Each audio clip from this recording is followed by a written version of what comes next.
আপনি যেটি দেখতে পাচ্ছেন ঠিক সেই অবস্থায় যে প্রচুর বৃষ্টি হচ্ছে এবং এই বৃষ্টি কিন্তু গতকাল রাত থেকে শুরু হয়েছে। যদিও আবহাওয়া অফিসের হিসাব মতে যে গত আজ সকাল ৬টার আগে যে ২৪ ঘন্টা গিয়েছে, অর্থাৎ গতকাল সকাল ৬টা থেকে আজ সকাল ৬টা পর্যন্ত মাত্র ২০ মিলিমিটার বৃষ্টিপাত রেকর্ড করা হয়, কিন্তু তারপরই শুরু হয় ভারী বৃষ্টিপাত। এবং সেই সকাল ৬টা থেকে ৯টা পর্যন্ত ৩ ঘন্টায় ৫৭ মিলিমিটার বৃষ্টিপাত রেকর্ড করে বরিশালের আবহাওয়া অফিস। অর্থাৎ বুঝতে পারছেন যে এই ৩ ঘন্টায় কী পরিমাণ বৃষ্টি হয়েছে এবং সেই বৃষ্টির কারণেই কিন্তু বরিশালের যে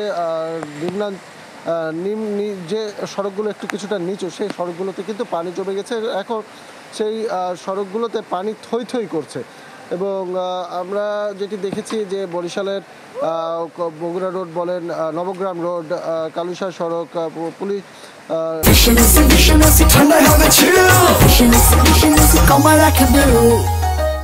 Baptist mission road, Munshi garage এলাকা সহ বিভিন্ন এলাকায় এই রাস্তায় পানি জমে গেছে এবং এর ফলে সবচেয়ে বেশি দুর্ভোগের শিকার হচ্ছে স্বাভাবিকভাবেই খেটে খাওয়া মানুষ, যাদেরকে প্রতিদিন দৈনন্দিন কাজে প্রতিদিন আয় রোজগারের জন্য রাস্তায় বের হতে হয়, যেমন রিক্সাওয়ালা, ফেরিওয়ালা সহ তাদেরকে কিন্তু সবচেয়ে বেশি দুর্ভোগের শিকার হতে হচ্ছে, কারণ তাদের আয় রোজগারের উপর সরাসরি প্রভাব পড়েছে।